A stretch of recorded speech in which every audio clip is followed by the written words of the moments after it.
नमस्कार, स्वागत है आपका इंडिया न्यूज़ इन खबर में और मैं हूं मनोज कुमार। दिवंगत फिल्म अभिनेता अमरीश पुरी से हर कोई वाकिफ़ है। उनकी रोबीली आवाज़ और संवेदनशील भावप्रवण अभिनय सभी जानते हैं और उन्हीं के अगली पीढ़ी के एक हैंडसम युवा हमारे साथ हैं, वर्धन पुरी।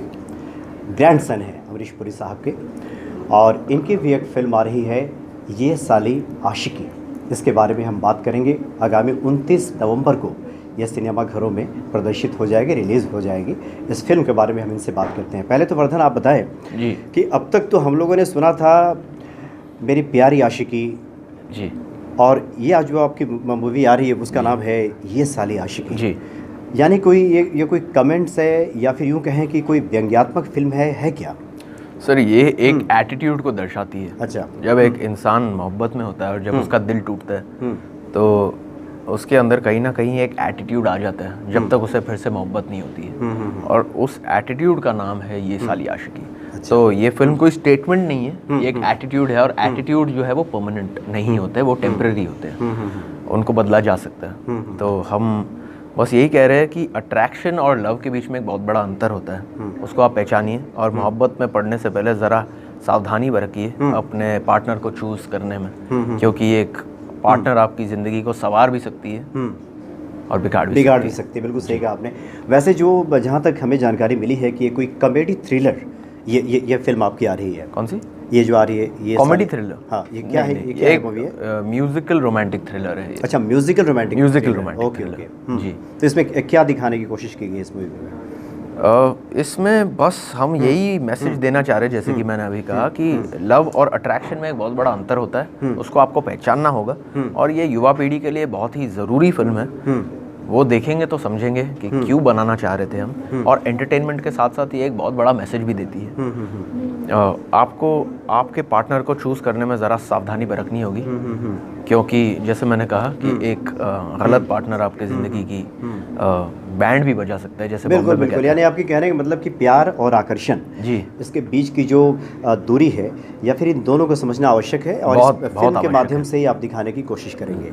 अब ये बताएं कि जो कि आप ऐसे परिवार से आते हैं जहाँ पहले से अभिनय से ताल्लुक़ रहा है। जी। अमरीश पुरी साहब अपने आप में एक किंवदंती हैं, यूँ कहें कि वो एक रोल मॉडल है लोगों के लिए। एब्सोल्युटली। तो आप अपने को कितना तैयार पा रहे हैं? वो तो आप बताएंगे फिल्म देखने के बाद। पर मैं 5 साल की उम्र से थिएटर से जुड़ा रहा हूँ। पंडित सत्यदेव दुबे मेरे गुरु रहे हैं, मेरे मेंटोर रहे हैं। और जो कुछ सीखा है मैंने मेरे दादू और पंडित सत्यदेव दुबे से ही सीखा है। मैंने 90 प्लेस किए हैं, 2500 से ज़्यादा परफॉर्मेंसेस। उसके बाद तो 5 साल से लेकर 21 साल की उम्र तक मैंने थिएटर किया, जिसके बाद मैंने बिज़नेस की पढ़ाई की, बिज़नेस मैनेजमेंट और साइकोलॉजी की। उसके बाद मैं यशराज फिल्म्स के साथ काम करने लगा, बतौर असिस्टेंट डायरेक्टर, बतौर असिस्टेंट राइटर। मैंने 3 फिल्मों पे काम किया, इश्क़-ज़ादे, शुद्ध देसी रोमांस और दावत-ए-इश्क़। इसके बाद मैंने फिल्म ट्रेनिंग की, फिल्म एक्टिंग की ट्रेनिंग की। तो मुझे लगता है कि मैंने काफ़ी परिश्रम किया है, काफ़ी संघर्ष हुआ है मेरा इस फिल्म को पाने से पहले। तो कितनी तैयारी हुई है, कितना मैं तैयार हूँ, वो तो आप ही बताएंगे। पर मुझे ऐसा लगता है कि जब मैं तैयार हुआ तब मेरा सिलेक्शन हुआ। उसके पहले तो मैं ऑडिशन कर ही रहा था। कहीं बात नहीं बनी कभी कभी, क्योंकि जिस फिल्म में मुझे सिलेक्ट किया था या तो बनी नहीं या तो मुझे रिप्लेस किया गया, जो एक तरीका है इंडस्ट्री का, एक तौर है, एक रीति है। तो मुझे ऐसा लगता है कि जब आदमी तैयार होता है तभी उसको एक फिल्म जाके मिलती है। यानी शुरू में ही आपने डिसाइड कर लिया था कि आपको अभिनय के फिल्म क्षेत्र में जाना है? मैंने डिसाइड कर लिया था कि मुझे लोगों का मनोरंजन करना है, क्योंकि जब भी फैमिली में कोई फंक्शन होता था या परिवार में कोई ऐसा मिलाप होता था, तब मैं लोगों का मन बहलाता था, मैं डांस करता था, मैं डायलॉग बाजी करता था, किसी फिल्म का कोई सीन मैं इनैक्ट करता था। तो बहुत जल्दी मैं समझ गया था कि मैं एक एंटरटेनर हूँ, और मेरी फैमिली भी समझ गई थी। तो आइडिया हमेशा ये था कि मैं एक एंटरटेनर बनूँ। तो बहुत बड़े परिवार से आपका ताल्लुक है चूँकि अभिनय के क्षेत्र में। तो अपने दादाजी अमरीश पुरी साहब के नाम का कुछ फ़ायदा मिला आपको? सर, नाम का फ़ायदा तो मैं नहीं कह सकता, क्योंकि जब मैं बहुत छोटा था वो गुजर गए। ताल्लुकात जो है फिल्म इंडस्ट्री से, तभी तो सारे नाते जो है वो टूट गए थे। बिल्कुल। फिर मुझे अपनी मेहनत करनी पड़ी, मुझे इंटरव्यूज़ देने पड़े, तब जाके 1 साल मैं यशराज फिल्म्स के लैंडलाइन पे फ़ोन लगातार करता रहा, जिसके बाद मुझे एक अपॉइंटमेंट मिला वहाँ के एग्जीक्यूटिव प्रोड्यूसर के साथ। उसके 3 महीने बाद मेरी आदि चोपड़ा साहब से मुलाकात हुई। उसके 3 हफ्तों बाद उन्होंने मुझे डायरेक्टर से मिलाया और बोला कि उनके साथ इंटरव्यू दीजिए, अगर आपका इंटरव्यू सफल हो तो फिर आपको काम मिलेगा, वरना नहीं मिलेगा। तो मुझे लगता है कि उस नाम का फ़ायदा तो वैसे मैं फ़ायदे की मतलब ये हुआ कि एक परिचय बना आपका। एक परिचय तो बनता ही है सर। हाँ, जी हाँ, वो एक आशीर्वाद है, वो एक आशीर्वाद है जो डेफिनेटली बना, पर मुझे अपनी मेहनत खुद करनी पड़ी।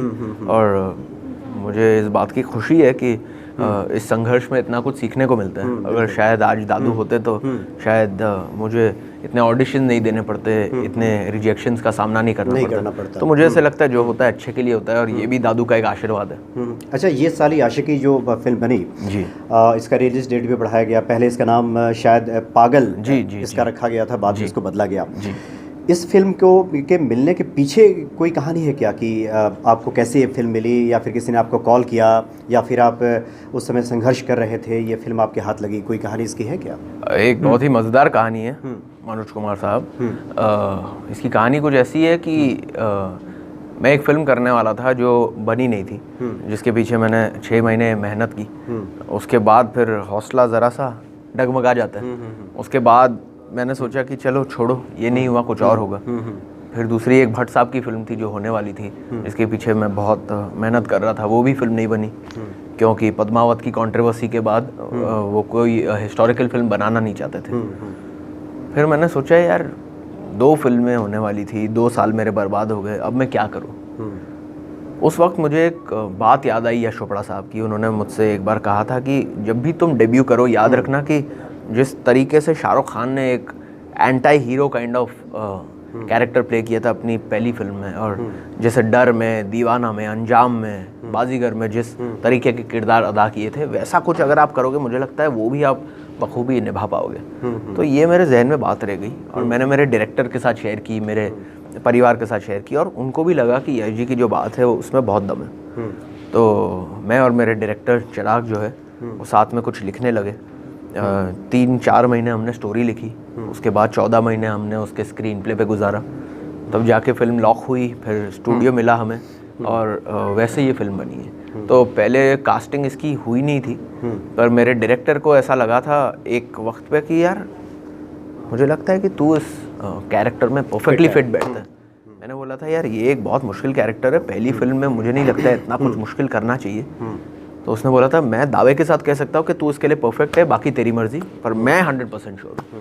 प्रोड्यूसर से बात की, स्टूडियो ओनर से बात की, उन्होंने कहा कि यार मैं भी 100% श्योर हूँ, तू ही कर रहा है। मैंने बोला यार मुझे लगता है कि मेरी बस एक शर्त है, आप प्लीज़ मेरा इसमें ऑडिशन लीजिए, अगर मैं फिट बैठता हूँ तो ही मुझे लीजिएगा। उन्होंने बोला तू पहला एक्टर है जो बोल रहा है ऑडिशन लेने, तेरी स्क्रिप्ट है, मैं बोल रहा हूँ तू करेक्ट है, कर ले। मैंने बोला नहीं, मुझे ऑडिशन चाहिए। मैंने 7 दिन ऑडिशन दिए, मैंने 12 सीन्स परफॉर्म किए, उनको उन्होंने एडिट किया और मुझे प्रेजेंट किया। जब मैंने देखा टीम के साथ, जब हम सबको साथ में लगा कि ये कैरेक्टर में फिट हो रहा है, तब जाके इसकी कास्टिंग लॉक हुई। तो इसके पीछे भी एक लंबी कहानी है। जी जी। अच्छा वर्धन जी बताएं, चूँकि अभी देखेंगे आपकी जब 29 तारीख को आपकी फिल्म रिलीज़ होगी जी, दर्शक आपको जब सिनेमा के पहले पर्दे पर जब देखेंगे तो निश्चित तौर पे एक आकांक्षा होगी कि आपकी दादाजी की छवि अभिनय के क्षेत्र में लोग देखें। और दूसरा ये कि आजकल फिल्म जगत में जो प्रतिस्पर्धा है, जो कंपटीशन है, जो नए नए आने वाले लोग हैं जो फिल्मों में अच्छा कर रहे हैं, उनके साथ भी आपका कंपटीशन निश्चित तौर पे होगा। तो उसके लिए आप अपने को कितना फिट पा रहे हैं अभी? सर कंपटीशन एक बहुत ही हेल्दी चीज़ होती है। कंपटीशन के बगैर हम सब अधूरे। कंपटीशन नहीं होती तो हम में वो जज्बा भी नहीं होता कि हम कुछ अच्छा करेंगे। तो मुझे लगता है कि कंपटीशन बहुत पॉजिटिव चीज़ है और उसके लिए मैं तैयार हूँ। मुझे लगता है कि थिएटर में मैंने बहुत कुछ सीखा है, मेरे में जज्बा है, मेरे में भूख है और बहुत उम्मीद भी है। तो मुझे लगता है कि मैं इस कंपटीशन को फेस करने के लिए तैयार हूँ और इसको मैं पॉजिटिवली देखता हूँ। तो रही मेरे दादू के साथ तुलना करने की बात, मुझे लगता है कि मेरे ग्रैंडफादर बहुत ही एक महान कलाकार ही नहीं, महान इंसान भी थे। तो मैं चाहूँगा कि पहले तो मैं उनके जैसा इंसान बनूँ और उसके बाद मैं चाहूँगा कि जितनी परिश्रम वो करते हैं, जितनी परिश्रम उन्होंने की है हर कैरेक्टर के पीछे, उतनी परिश्रम मैं करूँ, उतनी ऑनेस्टी के साथ, उसी कमिटमेंट के साथ मैं हर कैरेक्टर को अदा करूँ। और मैं कभी उनके साथ कंपैरिजन जी हाँ जी बिल्कुल पूछूंगा भी नहीं, क्योंकि वो बहुत महान कलाकार है। मैं तो एट द मोमेंट उनका एक प्रतिशत भी बन पाया तो मेरे लिए बहुत बड़ी बात एक और होगी। सवाल मेरे जहन में आ रहा है, जो कि बहुत सारे दर्शक ये जानना भी चाहेंगे जी। क्योंकि जिस परिवार से आपका ताल्लुक़ है, जी। लोग उस परिवार के बारे में ही जानना चाहते हैं। थोड़ा अपने बारे में बताएं कि आप शिक्षा दीक्षा आपकी कहाँ से हुई, या जी। फिर आप कितने भाई बहन हैं, कुछ जानना चाहेंगे लोग, इसके बारे में बताना चाहेंगे? मेरे पिताजी एक एजुकेटेड मरीन नेविगेटर है, मर्चेंट नेवी में थे। मेरी बहन जब पैदा हुई उन्होंने मर्चेंट नेवी छोड़ दिया, वो उद्योगपति बन गए। मेरी माता जी जो है वो डॉक्टर है, फिजियोथेरेपिस्ट है। मेरी बहन जो है डॉक्टर है, डर्मेटोलॉजिस्ट है, स्किन की डॉक्टर है और हेयर की डॉक्टर है।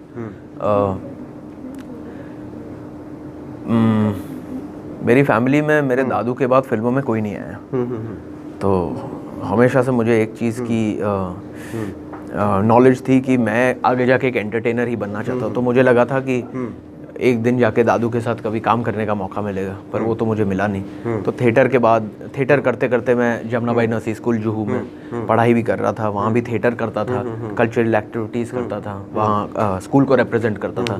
जिसके बाद मैंने इंटरनेशनल बैकलॉरेट प्रोग्राम किया, जो एक स्विस कोर्स है जहाँ मैंने साइकोलॉजी की पढ़ाई की। लगातार वहाँ भी मैं थिएटर करता रहा। उसके बाद जाकर मैंने बिज़नेस मैनेजमेंट की पढ़ाई की। उसके बाद मैं यशराज फिल्म में काम करने लगा बतौर असिस्टेंट डायरेक्टर, असिस्टेंट राइटर। 3 फिल्मों पे काम किया उनके साथ। और उसके बाद जाके मैंने फिल्म एक्टिंग सीखी फॉर्मली। तो मेरे काफ़ी अध्यापक रहे, जैसे कि विदुर चतुर्वेदी साहब, मुजीब खान साहब, अथर नवाज साहब, फॉइज़ जलाली। तो इन लोगों से मैंने फिल्म की एक्टिंग सीखी। तो मेरा सफ़र कुछ ऐसा है। जी जी, चलिए आपकी बातों से और आपके चेहरे के हाव भाव देख करके आपका संघर्ष और आपका जुनून आपके चेहरे पे दिखाई दे रहा है। और हम उम्मीद करते हैं और हम आश्वस्त भी हैं और शुभकामना भी हमारी है आपकी कि आपकी ये जो फिल्म है ये साली आशिकी 29 नवंबर को जो रिलीज़ हो रही है, निश्चित तौर पे दर्शकों का भी प्यार मिलेगा। और आखिर में आप भी अगर कुछ दर्शकों से कहना चाहें। मैं बस यही कहना चाहूँगा कि ये एक बहुत ज़बरदस्त फिल्म बनाई है हमने पूरी मेहनत से बनाई है। ये एंटरटेनमेंट के साथ साथ आपको एक बहुत ही जोल्टिंग मैसेज भी देने वाली है। इसमें म्यूज़िक ज़बरदस्त है, इसमें डायरेक्शन हाई क्वालिटी है, इसमें परफॉर्मेंसेस आपको देखने मिलेंगे बहुत ही एक्सप्लोसिव है। तो हमें एक मौका दीजिए और 29 नवंबर से प्लीज़ सिनेमा घरों में जाकर ये साली आशिकी देखें और हमें आपकी मोहब्बत दे। शुक्रिया। चलिए, बहुत बहुत शुक्रिया आपका। बहुत बहुत शुक्रिया आपका हमसे बातचीत करने के लिए। Thank you so much. नमस्कार। इन खबर चैनल को सब्सक्राइब करें और बेल आइकन दबाना ना भूलें।